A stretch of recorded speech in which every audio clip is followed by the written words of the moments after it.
స్వాగతం. నేటి ధ్యానాంశము విశ్రాంతి, రెస్ట్. దేవుని ప్రజల కొరకు విశ్రాంతి నిలిచి ఉన్నది. హెబ్రీయులకు రాసిన పత్రిక 4వ అధ్యాయము 9వ వచనం.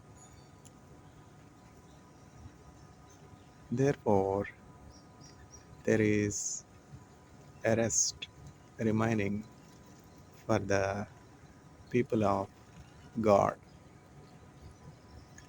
Hebrews chapter 4 verse 9. విశ్రాంతిని చెడు దేవా, శ్రమలెల్ల తీర్చెడు నాథ, ప్రేమతో ఆదరించుమయా. ఫ్రైడే సన్డౌన్ అంటే ఈ సమయానికి ఇజ్రాయెల్ దేశంలో ఒక ప్రత్యేక విషయం అన్నమాట. ఏమిటి అంటే సబ్బాత్ ప్రారంభం అవుతుంది. ప్రపంచంలో అనేకమైనటువంటి దేశాలు ఉండినప్పటికీ ఇజ్రాయెల్ ఎంతో ప్రత్యేకమైనటువంటి దేశం. మనుషుల దృష్టిలో కాదు, దేవుని దృష్టిలోనే ఇజ్రాయెల్ ఎంతో ప్రత్యేకమైనటువంటి దేశం. ఇజ్రాయెల్ దేశానికి అంటే యాకోబుకు వారి యొక్క సంతతికి దేవుడు ఆయన ఆజ్ఞలు, విధులు, కట్టడలు ఇచ్చారు. ఆ విధులు, ఆజ్ఞలు అనుసరించినప్పుడు దేశము వర్ధిల్లుతుంది, అభివృద్ధి చెందుతుంది. ఆ అభివృద్ధిని, ఆ దీవెనను, ఆ ఆశీర్వాదాన్ని నేటికి మనం ఇజ్రాయెల్ దేశంలో చూడగలుగుతాం. దేవుని వాక్యంలో అక్రమం ఉన్నది, అశక్తి ఉన్నది.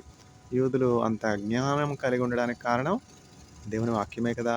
ఆ వాక్యాన్ని వారితో మాత్రము పెట్టుకొనలేదు కానీ అపోస్తలులు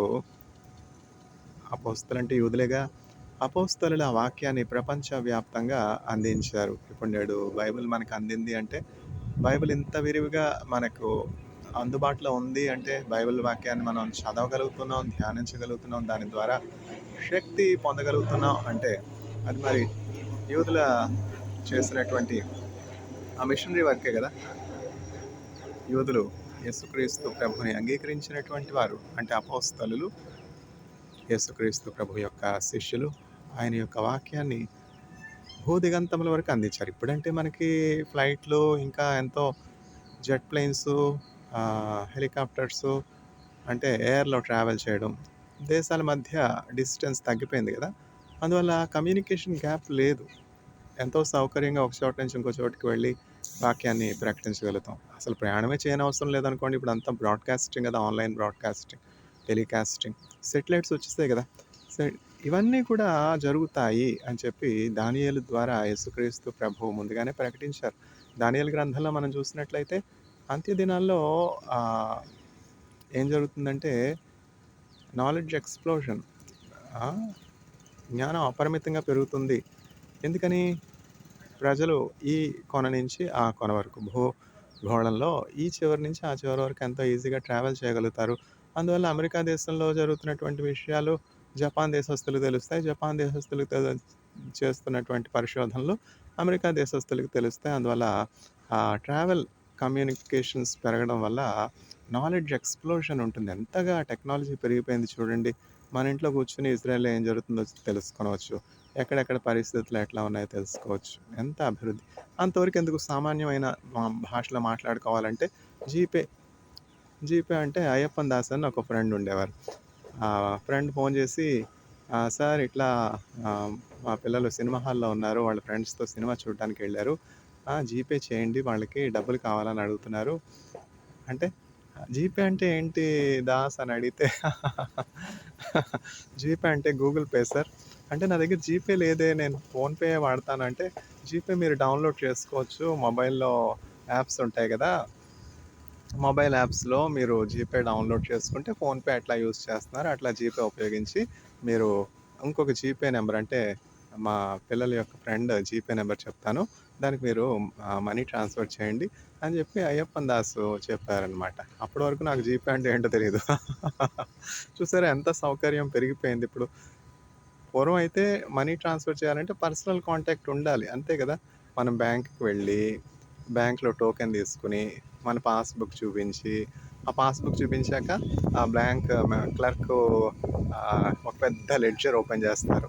ఆ పెద్ద పుస్తకం ఒకటుంటుంది. అందులో మన అకౌంట్ నంబర్ సెర్చ్ చేసి, మన పేరు సెర్చ్ చేసి, మన అకౌంట్‌లో ఎంత బ్యాలెన్స్ ఉంది, 2000, 1000, 500 అని చెప్పి చూసి, మనం విత్‌డ్రాయల్ స్లిప్ ఫిల్ చేసి, ఆ విత్‌డ్రాయల్ స్లిప్ ఇస్తే, మన అకౌంట్‌లో తగిన అమౌంట్ ఉందా? లేదా? అని వెరిఫై చేసి, దానికి తగినట్లుగా మనకు మనీ ఇస్తారు.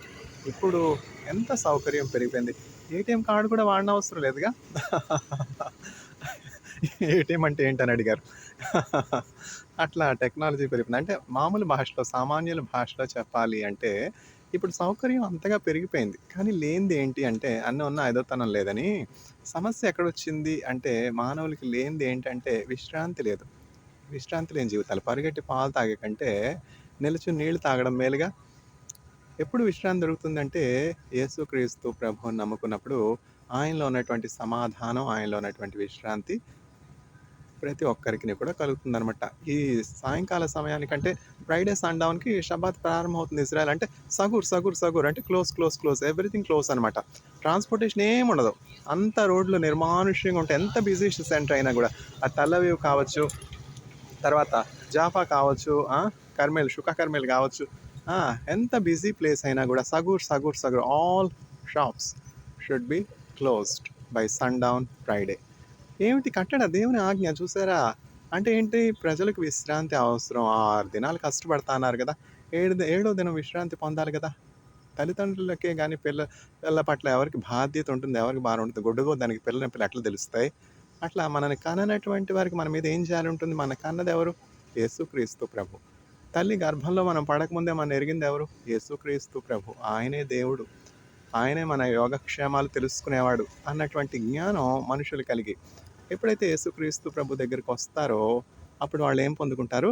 విశ్రాంతి పొందుకుంటారు. పరిస్థితులు చుట్టూ ఎట్లా ఉన్నా గూడా వాళ్ళ అంతరంగంలో సమాధానం ఉంటుంది. యూదులే యేసుక్రీస్తు ప్రభుని నమ్ముకోలేదు. మేమెందుకు నమ్ముకోవాలి?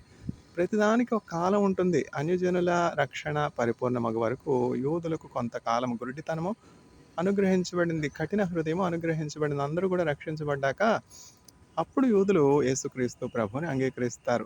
యేసుక్రీస్తు ప్రభు ఆ రాజు యొక్క అంతఃపురంలో పుడితే సామాన్యులు గొర్రెలను కాచుకునేవారు వెళ్ళగలరా? మనలాంటి వారు యేసుక్రీస్తు ప్రభు దగ్గరికి వెళ్ళగలరా? యూదులు యేసుక్రీస్తు ప్రభువుని అంగీకరిస్తే వాళ్ళు మనల్ని రానిస్తారా?